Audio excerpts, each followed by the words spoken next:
Good evening. My name is Mr. Sweeney. I'm a head of computer science at St Ambrose College. So I've just got put this presentation together. I'm just going to go through a quick video to start off with, which just explains how computer science is changing everything in different types of industries. And then I will go into a bit more detail about the course and where it can take you in the future. So fingers crossed this video works. It has been working in the last couple of presentations.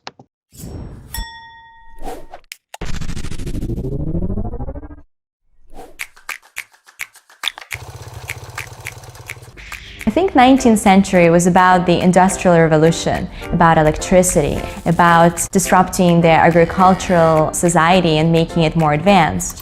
The 20th century was about physics and engineering to do more things easier in our everyday life, from refrigerators to washing machines.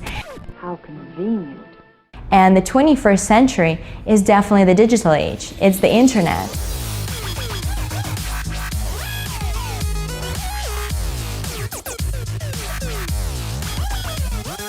Even if you want to become a race car driver or play baseball or build a house, all of these things have been turned upside down by software.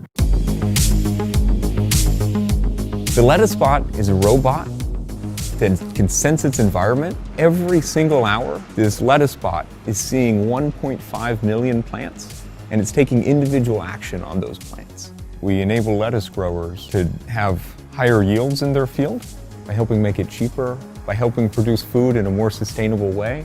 And that wasn't previously possible without computer science and technology. I have a really fun job where we build Polyvore, which kind of combines all my favorite things, so programming as well as fashion and art and design and shopping. Half the products you use these days are software products that you play with on maybe your phone. And so if you want to build something cool, you need to know programming, right? And there's so many things that you can do with computer science. So if you just work backwards from the cool thing that you want to build and figure out what that is, a lot of times computer programming is part of that, right? So you should learn the skill. It's really exciting right now. The technology that we're developing right now is going to be used by your doctor in the next decade. When you come into the office and you're sick, the doctor is going to be like, all right, spit in this cup. And I will put it into this magic machine, which is a sequencer. And in an hour, I can tell you what you have or what's wrong with you. So if we're looking for a new virus, for example, we'll download a database of all the viruses that are known. And we'll search for, our sequence of interest against a whole database of all viruses. So you still need somebody to analyze the data. The computer is not smart enough yet.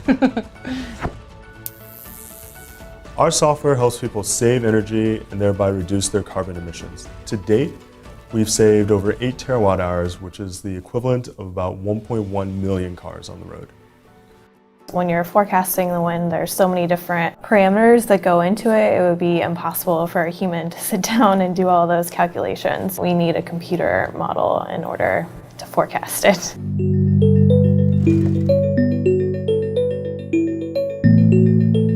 I write software which scans images, looking for bad images that we know are illegal. I work very closely with organizations like the National Center for Missing Children.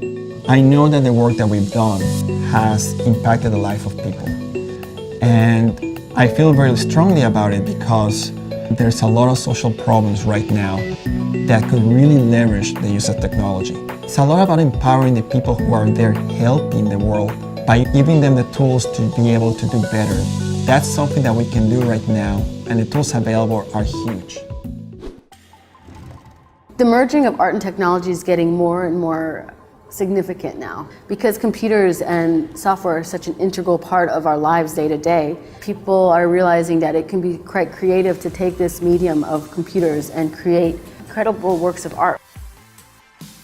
In Finding Nemo, when Crush and Squirt and all the friends are flying through the East Australian Current, you're seeing images of water flowing by, you're seeing the colors on the back of the turtle, you're seeing the sides of the fish. All of those things are generated through math and computer programs that we write that we then give to the artists, and they take that to create that final image and tweak it and make it look beautiful and look fun. The crux of it is really about invention. It's about looking at the world and being dissatisfied with things and questioning everything. I always felt like if I didn't learn how to program, it would be like not learning how to read. You know, the future would just be closed to me. If you're in the coding profession, there's so many things that you can do, and you can pretty much pick and choose the course you want to be in. I think that you can start something in your college dorm room, and you can have a set of people who haven't built a big company before come together and build something that 1 billion people use as part of their daily lives is just crazy to think about, right? It's humbling and it's amazing. Really, it's about the chance to reinvent things and then see it out there in the world and see people using it and having fun or having a better life because of something that wasn't there before that you put in the world.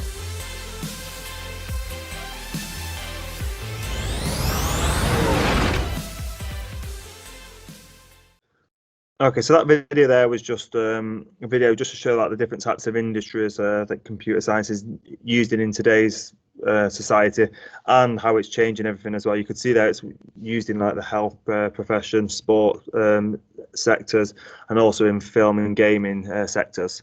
So yeah, the options and are limitless when it comes to computer science. So I'm just going to quickly go on to the entry requirements. It might have been touched upon in the previous presentations that you had, but to get onto the A-level computer science course, you need to achieve a grade 6 in computing and also a grade 7 in maths as well. And there are 2 entry requirements for the course. So the qualification itself is obviously it's just A-level computer science. We now follow the OCR specification. The specification was introduced in 2015, but we didn't start teaching the course until 2020. We were with a different exam board and then changed exam boards after a couple of years.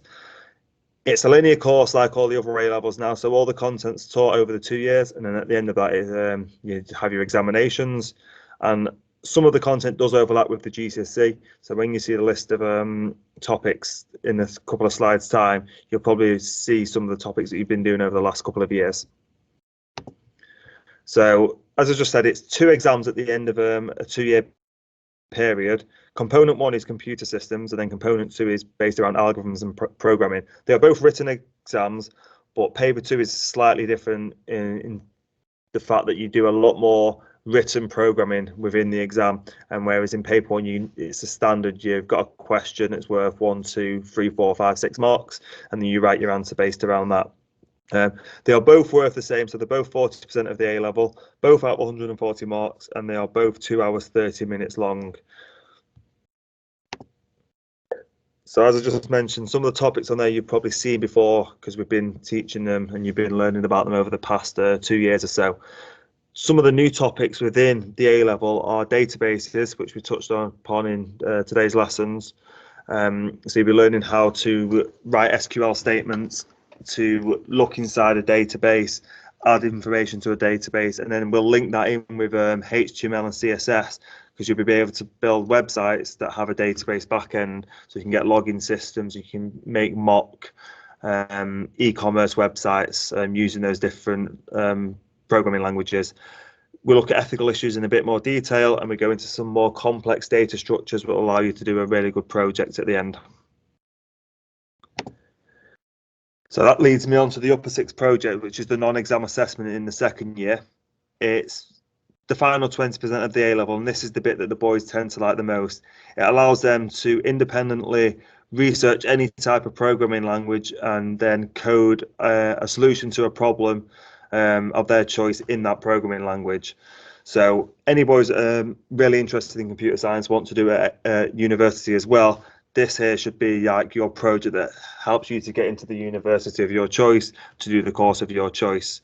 I've put some examples on there of the type of projects that have that the exam boards recommend, but I'm going to go through a couple more of the ones that the boys at this college have done in the past, to give you a real flavour for what you can achieve creating these projects.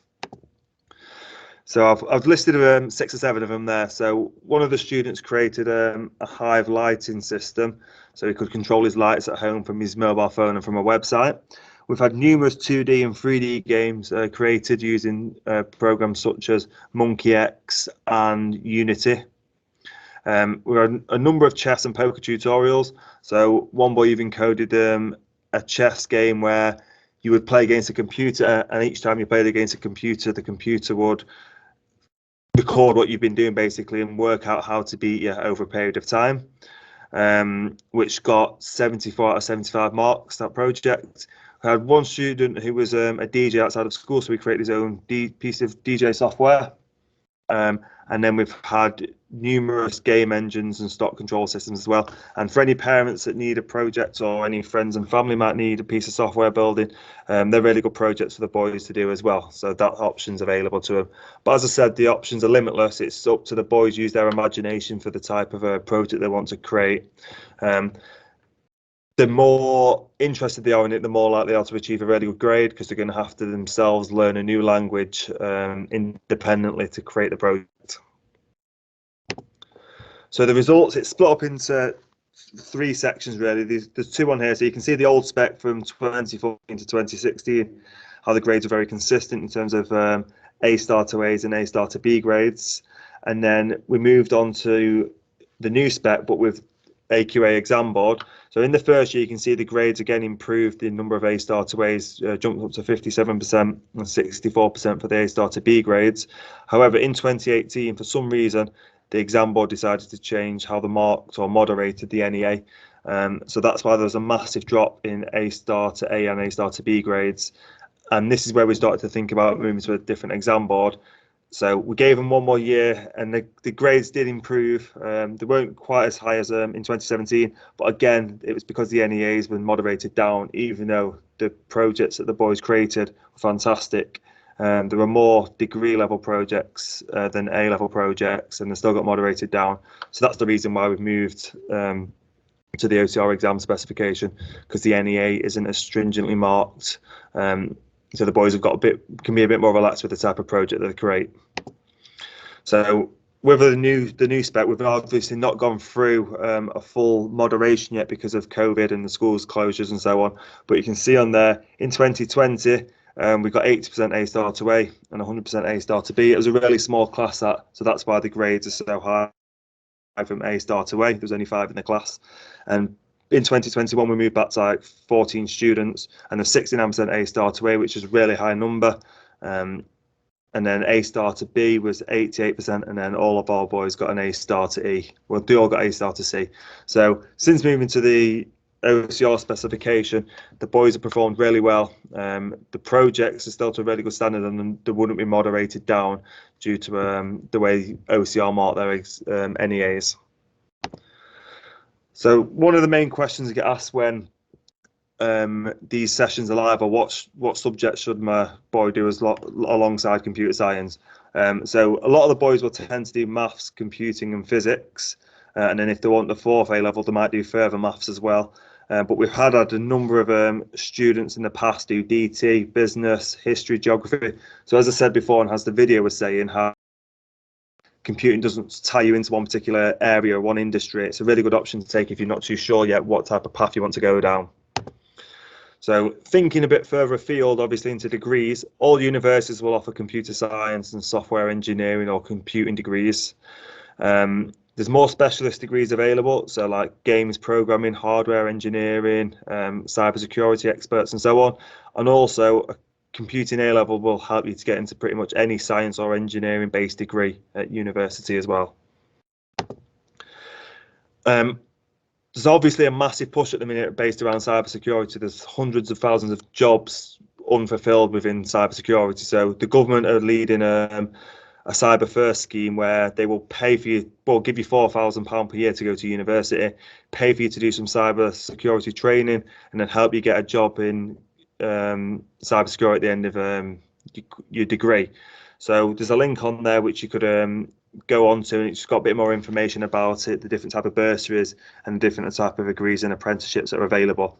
But anyone who's got an interest in cybersecurity, then that is a really good route to go down at the minute for the amount of jobs that are available within the sector.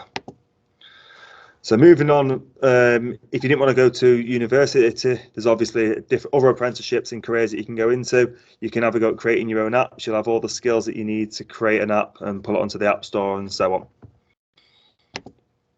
I've just listed some of the types of careers that you can go into, whether it's after A-levels or after university.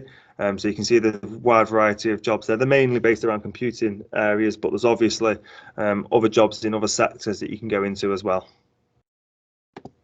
So future prospects. So the good thing about computing is it's one of the most in-demand industries in the UK. The sector's growing at 2.5 times the rate of the rest of the economy. So there's lots of exciting jobs. There's lots of jobs in different industries. Due to this skills shortage, you shouldn't have any issues finding jobs at the end of your A-level or at the end of your degree. And I've just put on there some of the top paying jobs and the average salary, just to give you an indication of the type of salary you can earn at the end of a degree.